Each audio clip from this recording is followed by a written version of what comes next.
बालों पे सर्दी का बहुत ज़्यादा इफ़ेक्ट होता है। एक तो होता ये है कि सर्दी में बॉडी अपनी एनर्जी कंज़र्व करने की कोशिश करती है, जिसका मतलब ये है कि जहाँ-जहाँ एनर्जी की ज़्यादा ज़रूरत नहीं है, वहाँ पर थोड़ा-सा ब्लड सर्कुलेशन कम हो जाता है। बाल आपको पता है एक वेस्टिजियल ऑर्गन है, उसका कोई काम नहीं है सिवाय हमारी खूबसूरती बढ़ाने के। तो सर्दी में कहीं न कहीं बालों की सर्कुलेशन बहुत कम हो जाती है। अब ज़ाहिर-सी बात है अगर नरिशमेंट नहीं मिलेगी तो बाल गिरने के चांसेस थोड़े से बढ़ जाते हैं। तो एक्सट्रीम विंटर में चांसेस ऑफ हेयर फॉल बहुत ज़्यादा होते हैं। जब मॉनसून आया था तब आपने देखा था कि बाल बहुत ज़्यादा झड़ रहे थे और जो बाल निकल रहे थे उसमें एक व्हाइटिश रूट थी। वो व्हाइटिश टिप का मतलब था कि बाल की ज़िंदगी खत्म हो गई और वो निकल रहा है। यही हाल एक्सट्रीम विंटर में होता है। बाल निकलता है तो उस पे एक व्हाइटिश सी टिप होती है, तो कहीं ना कहीं बाल झड़ने की तादाद थोड़ी सी बढ़ जाती है। अब उसके अलावा होता यह है कि इस वेदर में हम बहुत गर्म पानी का इस्तेमाल करते हैं। जाहिर बात है बिना गर्म पानी के तो नहा नहीं सकते। और बालों पे जब गर्म पानी पड़ता है तो जो एक नेचुरल ऑयल हमारी रूट से सिक्रीट होके पूरे बाल पे बैठता है, वो खत्म होने लगता है। बाल में आपको पता है कि क्यूटिकल होता है, एक कॉमन नाम आपने सुना है। तो क्यूटिकल जो है वो इस तरह से जैसे कांटे जैसा हो जाता है। जब उस पे आप कंडीशनर लगाते हैं तो वो ऐसे बैठ जाता है और बाल स्मूथ लगने लगते हैं। तो सर्दी के बालों में हमेशा थोड़ा सा चार्ज होता है। जब आप कंघा करते हैं तो बाल जैसे खड़े हो जाते हैं, अड़ने ज्यादा लगते हैं। तो ये सब इस वजह से हो रहा है कि बालों का एक तो ब्लड सर्कुलेशन कम हो गई और उसके साथ साथ कहीं ना कहीं जो ऑयल सिक्रीशन थी वो बहुत कम हो गई है। तो आखिर करें क्या कि हम अपने बालों की जिंदगी भी बढ़ाएं और उनकी सेहत याब भी रखें, सर्दी चाहे कितनी भी हो। पहली चीज ये है कि बालों में ज्यादा कंघा बार बार ना करें। और कंघा अगर कर रहे हैं तो सर्दी में कोशिश कीजिए कि मोटे दांत वाला लकड़ी का कंघा, बड़े आराम से अमेज़न वगैरह पे मिल जाता है, नीम की लकड़ी का कंघा होता है।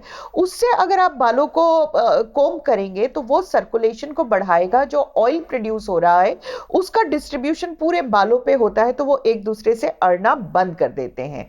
नहाते हुए ज्यादा गर्म पानी का इस्तेमाल ना करें।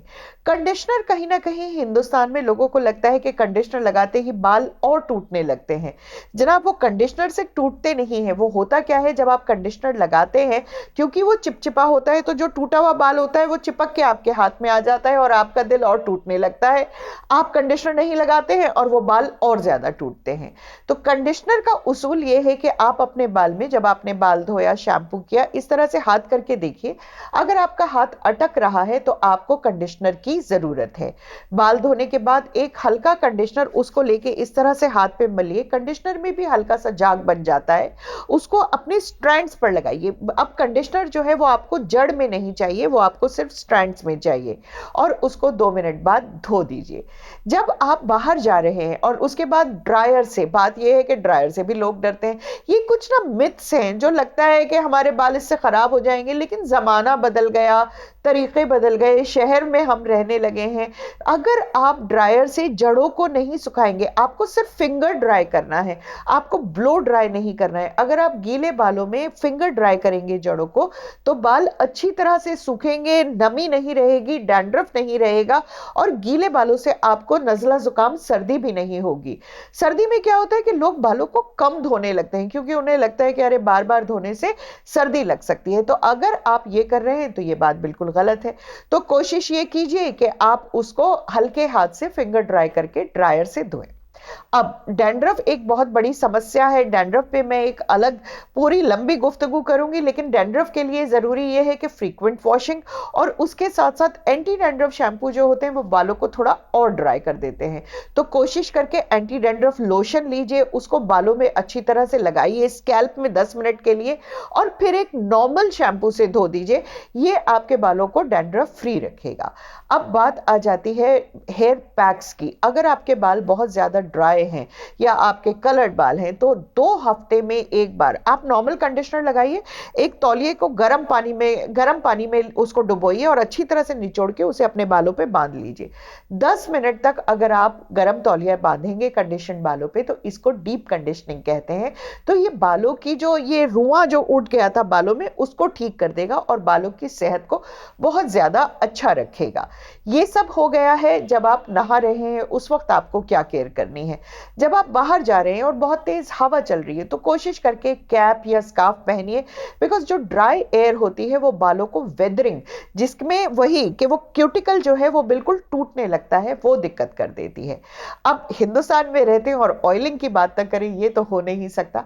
आप जरूर ऑयलिंग कीजिए। नहाने से आधा घंटा पहले हल्का सा गर्म करके ऑयल को उसको स्ट्रैंड्स पे लगाइए। बालों में अगर आपको स्कैल्प पे लगाना है तो हल्की मसाज से लगाइए। मेरी रिक्वेस्ट सिर्फ ये है कि ओवरनाइट तेल को ना छोड़ें। ओवरनाइट तेल को छोड़ने से वो बह के चेहरे पे आता है और फिर मुहासे और इरिटेशन होने लगती है। तो आधा घंटा पहले ऑयल कीजिए, उसके बाद एक माइल्ड शैम्पू से बालों को धो डालिए। ज्यादा तौलिए से ना रगड़िएगा, डैप ड्राई कीजिए। ये झटकने वाला जो माहौल है ये बिल्कुल नहीं होना चाहिए। चौड़े कंघे से बालों को बाइए। और जब आप बाल की बात कर रहे हैं, तो बाल तो आपकी सेहत का आईना है। अपने खाने पीने का बहुत ज्यादा ध्यान रखिए। नट्स अपनी डाइट में शुमार करनी है। देखिए, 6 बादाम रोज खाना सर्दी का एक नियम होना चाहिए, लेकिन भिगो के खाने की जरूरत नहीं है। जब आप चबा के खाते हैं तो उस बादाम से लिनोलिक एसिड सिक्रीट होता है, जो बहुत ज्यादा हमारी स्किन और हेयर के जो लिपिड्स हैं उसके लिए जरूरी होता है। कहीं ना कहीं कैरेट, बीटरूट, ये सब लाइकोपीन दे रहे हैं और आपके बालों की सेहत को बढ़ा रहे हैं। तो बालों पे थोड़ा हाथ हल्का रखिए, ज्यादा गर्म मत कीजिए, ज्यादा उन्हें तंग मत कीजिए। उनकी जिंदगी पहले ही थोड़ी सी डगमगा रही है क्योंकि सर्कुलेशन कम है। अपना ध्यान रखें, बालों का ध्यान रखें, और सर्दी निकल जाएगी और आपकी मेन जो आपकी ये जो बालों का जो आपका ताज है वो वैसे ही बरकरार रहेगा, शाइन करता रहेगा।